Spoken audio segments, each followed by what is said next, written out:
Selamat sore Bu Mia. Selamat sore Bu Agnes. Jadi yang pertama dulu saya ucapkan banyak terima kasih Bu ya atas waktu hari ini. Di sini saya mau menyampaikan bahwa tujuan utama saya ingin mewawancara Ibu seputaran dengan pengalaman Ibu tentang pengambilan keputusan yang berbasis nilai-nilai kebajikan yang pastinya yang sudah pernah Ibu laksanakan di sekolah Ibu, begitu Bu ya. Jadi di sini nanti di kegiatan ini ada beberapa pertanyaan yang akan saya sampaikan kepada Ibu. Boleh Bu ya? Boleh Bu, dengan senang. Baik, kita mulai saja Bu ya. Pertanyaan yang pertama Bu, selama ini kira-kira bagaimana Ibu dapat mengidentifikasi kasus-kasus yang merupakan dilema etika atau bujukan moral Bu? Oke Bu, selama ini sebenarnya saya kurang familiar ya Bu ya dengan istilah tersebut. Dimana ketika saya menghadapi beberapa permasalahan yang ada di sekolah, saya berusaha terlebih dahulu melihat akar permasalahan sekolah agar saya tidak salah mengambil dalam sebuah keputusan. Oke, baik. Kemudian Bu, selama ini bagaimana Ibu menjalankan pengambilan keputusan di sekolah ini?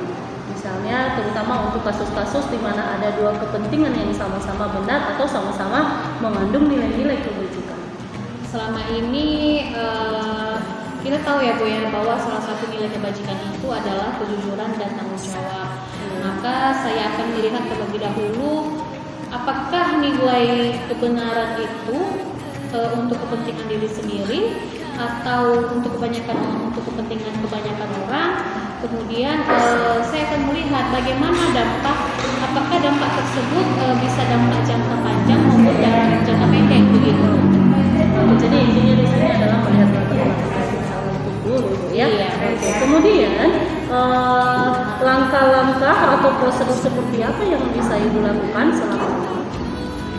Sebelum saya mengambil sebuah keputusan dalam suatu masalah, saya harus mendengarkan terlebih dahulu kepada dari semua pihak yang terlibat begitu Bu, agar saya nantinya tidak salah dalam mengambil sebuah keputusan tersebut. Betul sekali Bu ya. Kemudian hal-hal apa saja yang selama ini Ibu anggap sebagai hal yang efektif dalam pengambilan keputusan pada kasus-kasus dilema etika Bu?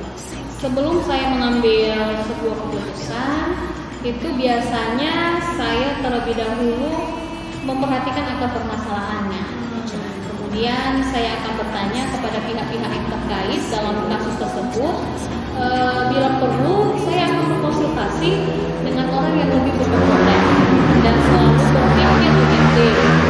Misalnya, saya akan berkonsultasi dengan guru konselor saya yang ada di sekolah terkait permasalahan yang ada di sekolah. Kemudian saya akan berkonsultasi dengan pihak komite kalau misalnya ada kasus antara orang tua dengan anak yang ada di sekolah. Kemudian sehingga saya bisa mengetahui apakah kasus tersebut terkait dengan dilema etika yang ada di dalam sekolah.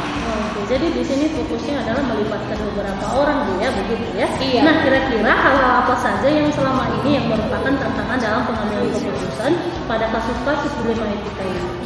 Kalau dikatakan tantangan Bu, yang biasa saya hadapi itu ketika saya mengambil sebuah keputusan, ada merasa yang tidak puas dengan keputusan yang telah saya putuskan begitu. Oke. Jadi apakah Ibu pernah memiliki sebuah tata kala atau jadwal tertentu dalam sebuah penyelesaian kasus dilema etika? Apakah Ibu langsung menyelesaikannya di tempat atau memiliki sebuah jadwal untuk menyelesaikannya? Atau misalnya bentuk atau prosedur seperti apa yang sudah Ibu jalankan begitu? Kalau dikatakan jadwal khusus Bu, saya tidak memiliki jadwal khusus ya. Tetapi jika permasalahan tersebut permasalahan yang kecil, maka itu saya akan langsung selesaikan pada saat itu juga.